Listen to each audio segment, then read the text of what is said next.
and welcome to Progressive Education Society's Modern College of Pharmacy, Nigdi, Pune. In the e-lecture series of Pharmacognosy and Phytopharmaceuticals for the class second year Pharm D. Myself, Dr. Bhushan Pimpre. In this video, we will discuss about unsaponifiable matter. Now, before going into this details of this experiment, we'll just have a look at it. Look at what unsaponifiable matter is. The matter which remains after saponification value, or we can say after saponification in an oil, is called as non-saponifiable matter. That means the substance present in the oil or fat which cannot be saponified even in the presence of alkyl hydroxides like KOH or NaOH are unsaponifiable matters. These can be determined by separating them in organic solvents from a solution of oil and its solvent. Suppose if unsaponifiable matter is 15, this indicates that 15 gram of unsaponifiable matter is present in 100 grams of oil. Now, we have seen this similar reaction in saponification value, wherein this is particular oil containing free fatty acids. Now, when we are treating it with an alkali like KOH, it separates the free fatty acid, the potassium which is positively charged, it forms a bond with negatively charged free fatty acids. A salt is formed between free fatty acids and potassium. That means we can say potassium separates out all the free fatty acids, and then after separating the free fatty acids, what remains is unsaponifiable matter. Now this is the unsaponifiable matter. Now, why are we doing this practical? Why, being a pharmacist, should we be interested in unsaponifiable matter determination? The significance of this practical, or we can say applications, are many. First, to determine sterols. Sterols in sense phytosterol. There are numerous sterol containing compounds in the plant. Besides, presence of cholesterol in the oil can also be determined with this experiments. That means cholesterol is not a free fatty acid. So if you want to determine cholesterol in an oil, you can use this experiment. Likewise, even oil-soluble vitamins like A, D, E, and K can be determined by this experiment. That means if you want to determine or find out the amount of ADEK present in the commercial oil, you can make use of this experiment.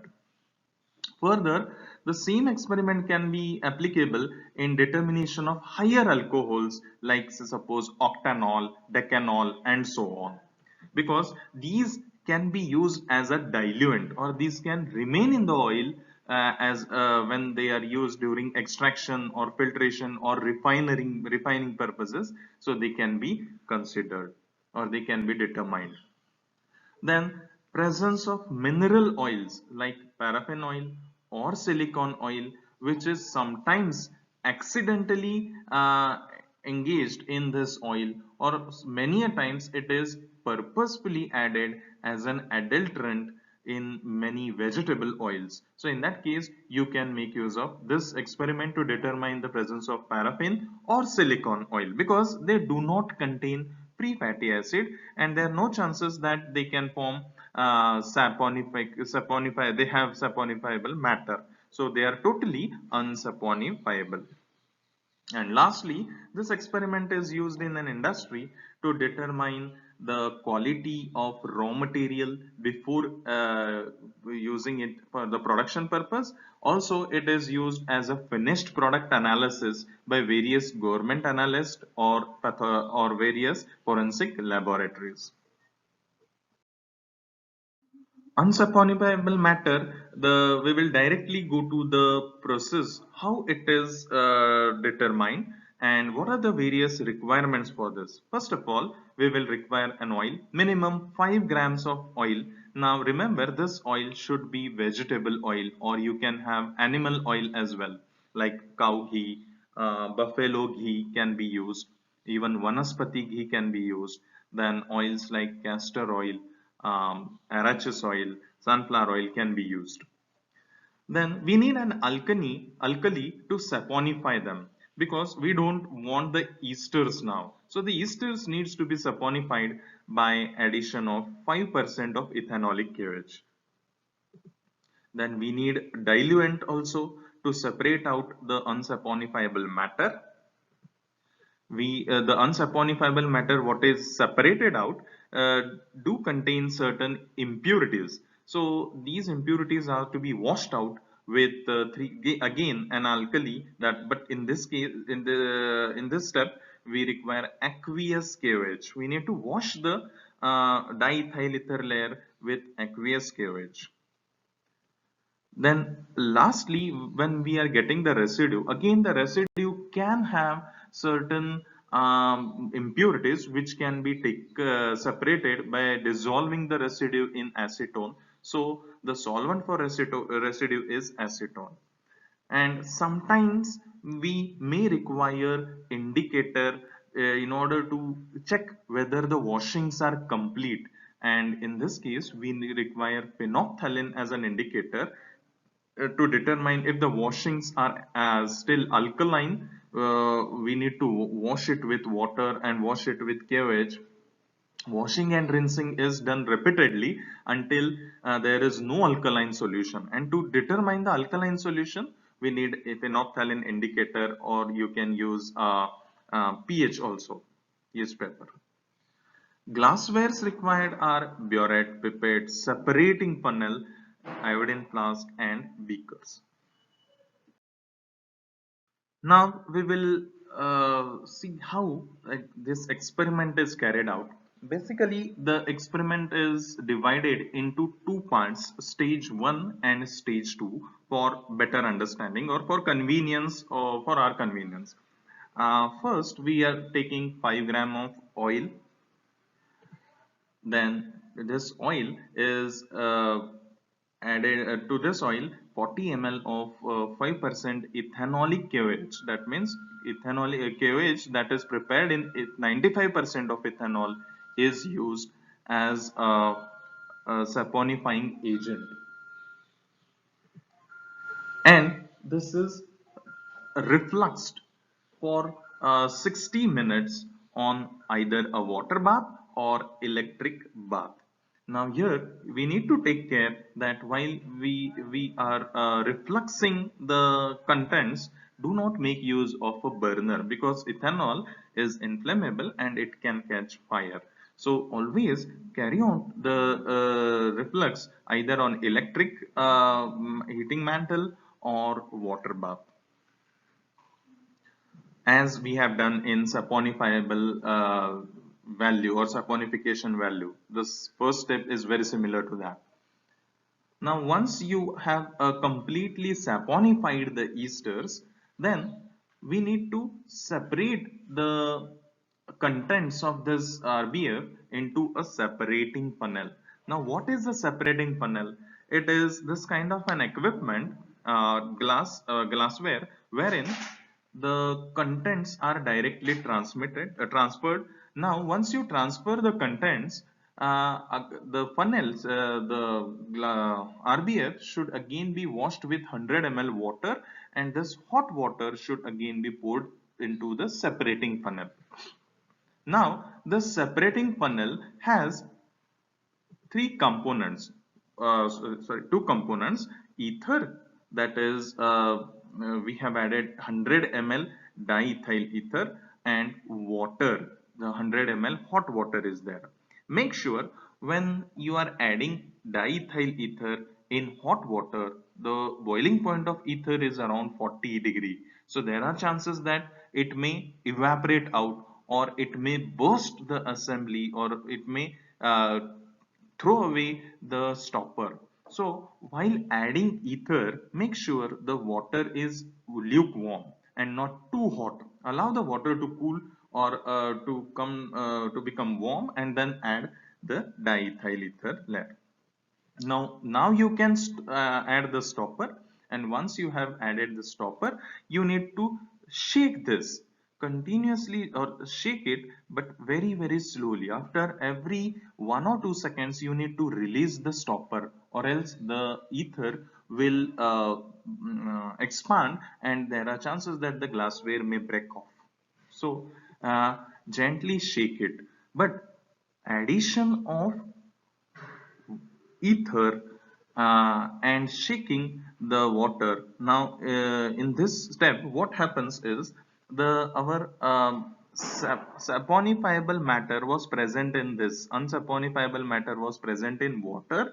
Now, upon addition of ether, all the unsaponifiable matter have been transferred from water into ether. That means they have migrated into this ether layer, and the reason for this is they have more solubility in ether compared to water, or in other words we can say they have more partition coefficient in ether compared to water. So all the unsaponifiable matter will go in ether, and along with that certain impurities may also come into the ethereal layer. Now you need to carry out this step, that is addition of ether, shaking and discarding the lower layer thrice, 3 times, so that the unsaponifiable water is completely devoid of unsaponifiable matter. Next is you need to collect the ethereal layer. The ether layer is to be collected, and then this ether layer is transferred to another separating funnel. So in this first stage, what we have done is we have separated the or we have forced the oil to undergo saponification with ethanolic KOH, and residual unsaponifiable matter which was present in this ethanolic KOH layer we have taken up in ether layer. So our unsaponifiable matter and certain impurities are still there in the ethereal layer. We are interested in the ether layer, so we have discarded the lower layer. Now in the stage 2, in this stage 2, we are taking the ether layer obtained in the stage 1, and we are adding aqueous KOH here.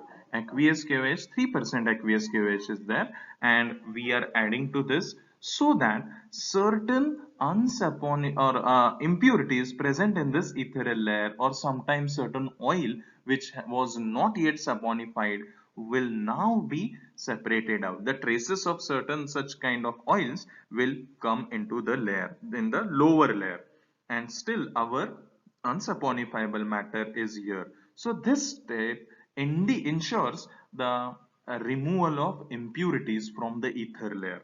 Now this stage is called as washing. That means we are washing with KOH and then followed by rinsing with water, until the water which is coming out of this funnel tip is neutral either to pH paper, or you can keep on adding phenolphthalein as an indicator, and if it is pink, that means it is still alkaline. We need to completely take out the water after washing with KOH, because there even should not be the presence of KOH in this layer.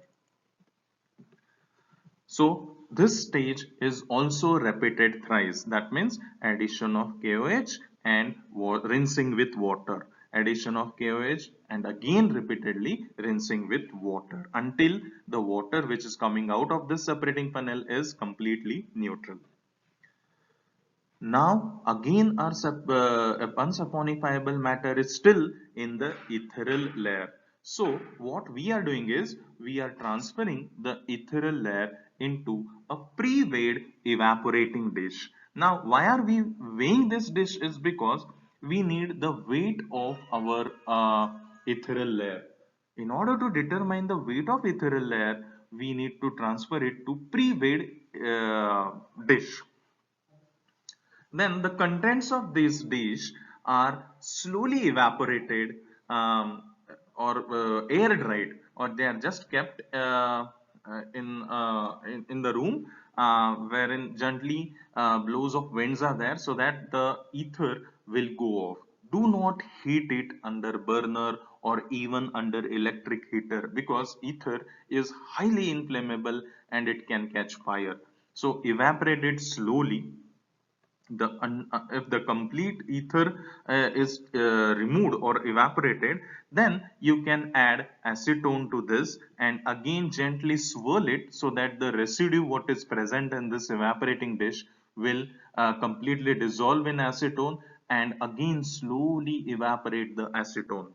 Now, when complete solvent from the evaporating dish has evaporated, then and then only you need to dry this evaporating dish at 105 degree, and so that to ensure that there is no traces of water remaining in this dish. So that is the reason why we are heating it at 105 degrees Celsius. But always make sure, do not heat acetone or ether at 105 degrees Celsius. They are highly inflammable. We are carrying out this step only to take out the water. Now, once you completely dry this residue at 105 degrees Celsius, this residue will be called as unsaponifiable matter. It is totally free from impurities, totally free from moisture now. Now we need to weigh this residue. Again, instead of weighing the residue on a butter paper, we are weighing the evaporating dish here, because in the initial stage we have the weight of empty evaporating dish. So you can subtract the weight of empty evaporating dish from the weight of residue plus dish to obtain the weight of residue. So once you get the weight of residue, just calculate the percent weight by weight of unsaponifiable matter. For simple understanding, to make the understanding more, the calculations more simplified, I will give you an example how to calculate the percent unsaponifiable matter. Suppose you have taken 5 gram of oil and you got suppose 0.5 grams of dry residue. Now this dry residue does not include the weight of evaporating dish. This is the weight of only residue.